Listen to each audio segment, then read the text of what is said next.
What's good, Polytopians? It's the Big BURR, and welcome back to another Polytopia Replay breakdown.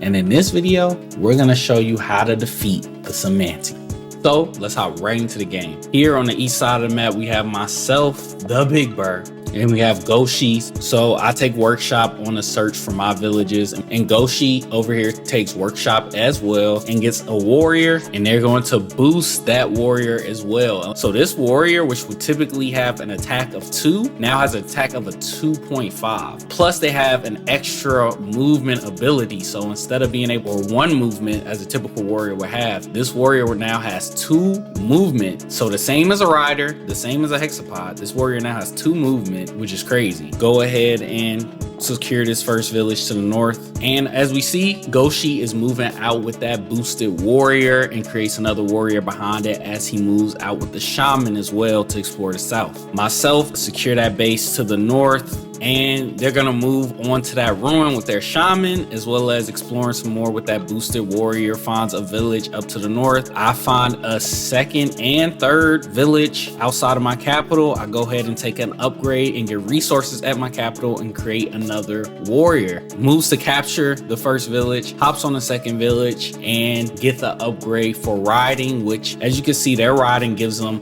those hexapods, which are a high damage, low defense unit with some decent movement as well. They also have this creep ability, which means they don't suffer a movement penalty. That means they could fly through mountains, they could fly through forests without taking that movement penalty that other units may take. Then they also have a sneak ability, which allows them to move past enemy units without stopping. So basically what the sneak ability means for you is even if you have a unit in front, they can run around that unit and attack the weaker unit in the back, which makes them super strong in the early game, and as you probably dealt with the frustration like many other players. And turn 4 is a big one because look at the terrain. I finally see, okay, this is a Cymanti player, and this is gonna shift my whole strategy for the game. That's the thing about Cymanti. It's not that they're impossible to beat. It's just once you realize you're playing a Cymanti player, you have to adapt your strategy to what's optimal to defeat them, and that's not the same strategy that is optimal to defeat most of the other tribes in the game.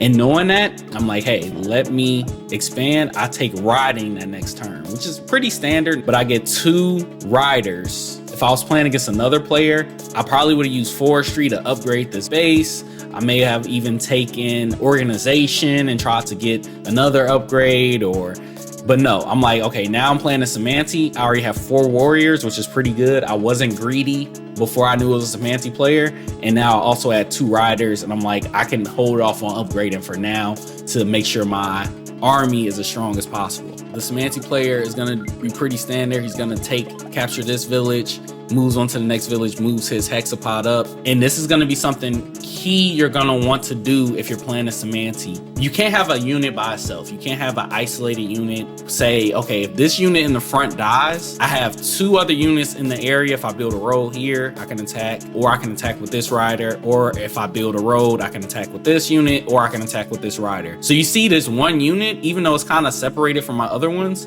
I can attack with 4 other units, and the same with this one. I can attack with, probably 3 other units here. This one I can attack with 1, but it's probably away from my enemy. So with Cymanti, you're gonna want to have backup plans and backup options for if that unit dies or is under attack, because they can one-shot pretty much any of your early game units. Captures that with the shaman, moving that hexapod to the center of the map, upgrading, getting a workshop. And so right now, they in turn 7 at 8 stars. For a BURR, you're not, being at 10 stars on turn 7, especially with this many bases, is not ideal. But again, I'm sacrificing my economy because I'm playing Cymanti. I go ahead and get an upgrade, not for a workshop, not being greedy again. Let me take an explorer and find out where this guy is. The explorer does a decent job revealing this corner. And then again, I could have been greedy there, but no, I'm gonna stay disciplined. And that explorer reveals quite a bit for me, showing where their shaman is, very important, and also this hexapod in the center of the map, so it won't surprise me. And I know he has a village up here as well. So very, very good. Both of those explorers putting in some work for me. Now I take this opportunity to get a workshop, and I see the hexapod capture this village. The shaman captures this one, and then get the mycelium network start to connect some of their cities together, get another workshop, and I move in. And because I knew where that hexapod was thanks to my explorer, and that's a huge early game snipe. And again, making another warrior here. He moves the shaman back, goes ahead, gets population, gets another hexapod, and he gets his first super unit, the dreaded centipede from Cymanti. And then he goes ahead and attacks with that warrior as well. Moving ahead, I attack with that warrior, moving my warriors up. And again, notice how I'm grouping my units. I'm keeping my units close together. I have groups of units where multiple can attack or replace if a unit gets killed, because you're gonna lose units. It's not gonna be a pretty game when you're playing against Cymanti. So slowly moving up, keeping my units together, take this village, and I move in. Hexapods have great offense, terrible on defense. So if you can attack while they're spawning or attack before they get the chance to, take out one of your units, it's an easy W. So I move in with that rider, attack and fall back, the classic rider. I fall back onto that ruin. So now they have 3 hexapods and a centipede and a warrior. So they move in, snipe that with the hexapod, get a nice hit on my archer back there. Typically, a Cymanti player will either go for Doomexes, but sometimes you see them go for their version of the catapults, and they go ahead and grab resources as well and get their first Cymanti catapult. So now, again, look how many units I have. I have a nice arc of units, and I have the archers behind it. I'm even making units all the way back here, right? In a typical game, you're only making units on the front lines. Against Cymanti, it's good to have a backup plan in place, because you don't want to get overrun. That is your main thing where we've all been there. So I take out that hexapod with my warrior. I take out that hexapod, and I'm putting damage points on those centipedes. You do not want a full health centipede running around and making a bunch of archers, just spamming archers. The biggest weakness of Cymanti is they do not have a knight. They cannot chain your units. I'm realizing he's having a problem defending against my archers. I'm gonna keep making archers and make life really difficult for him. Notice I'm doing pretty well. I've took out a couple of his hexapods. I have more villages than him. I'm playing really smart. I'm still gonna keep making units. Do not get greedy. That is the #1 thing you do not want to do against a Cymanti player. You cannot play greedy. You have to survive. And when you survive, then you can thrive. Write that down in your notepad. Moving in, that centipede is getting stuffed. And think about it, because I put that attack on him earlier, he did not have enough to one-shot this village and capture it. So when you see a centipede, just put damage on it. It's gonna pay off. Moves in with that hexapod, and he moves in with that boosted warrior, but that caused him to use 2 units to break that instead of 1. So still, I'll take that as a victory. Goes ahead, and he's gonna get his second centipede on the map, the dreaded centipedes, and he goes ahead and captures that village, upgrades it, and he goes explorer. And that, oh my. That explorer just danced around in a circle. That's an L. Good for me, but we've all been there. That sucks. Now I'm gonna move in, so I'm just taking damage points off of these centipedes, moving back, get this one down to 1 health as I take this village, moving in with those centipedes, building that chain, attacking again, weakening that unit to 16. That's why you want to attack first when you see a centipede, because a 16 HP centipede cannot one-shot a warrior that has a defense bonus. So one that's in a city, in a mountain, in a forest. You want to attack first against a Cymanti player. You always want to be the attacker, the aggressor. And he's moving up with those hexapods, whittling down my army. And again, you're gonna lose units. Don't panic. That's why we have backup ones in place. And he's upgrading, taking resources at both of those cities and continuing to move. And look how many archers I have. So I'm moving forward, using those archers, taking out those segments. Always kill the segments before you kill the centipede, because they will just spawn another full health centipede, no matter how much damage you've done to the centipede before that. So move in, getting the kill for that 1 HP warrior. So yeah, I'm recording this second part a little bit later in the day, so I may be a little more quiet. Moving ahead with those archers, attacking that centipede and getting it down to 1 health. Now it's not that scary, right?